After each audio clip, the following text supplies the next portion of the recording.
আগামী সপ্তাহ থেকে শুরু হচ্ছে ইউরোপিয়ান ক্লাব ফুটবলের দামামা। মৌসুম শুরুর আগেই বড়সড় হোঁচট খেল হান্সি ফ্লিকের দল। শহরের অলিম্পিক স্টেডিয়ামে জোয়ান গ্যাম্পার ট্রফির ফাইনালে ফরাসি ক্লাব মোনাকোর বিপক্ষে ৩-০ গোলে হেরেছে বার্সেলোনা।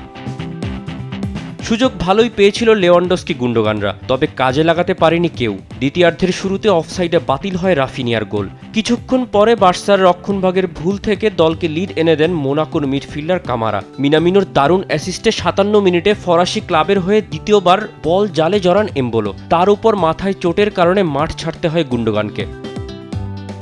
ম্যাচে ফিরতে Barca coach Hansi Flick bench থেকে মাঠে নিয়ে আসেন লামিন ইয়ামাল ও ফেরান তরেসকে। স্ট্যান্ডস থেকে ভেসে আসে ৪০,০০০ দর্শকের উষ্ণ অভ্যর্থনা। তবে খুব একটা সুবিধা করতে পারেনি ইউরোজয়ী তারকারাও। ম্যাচের শেষ দিকে মোনাকোর ডিফেন্ডার মাউইসা তৃতীয়বারের মতো লক্ষ্য ভেদ করলে ৩-০ গোলের পরাজয় নিয়ে মাঠ ছাড়ে হান্সি ফ্লিকের শিষ্যরা।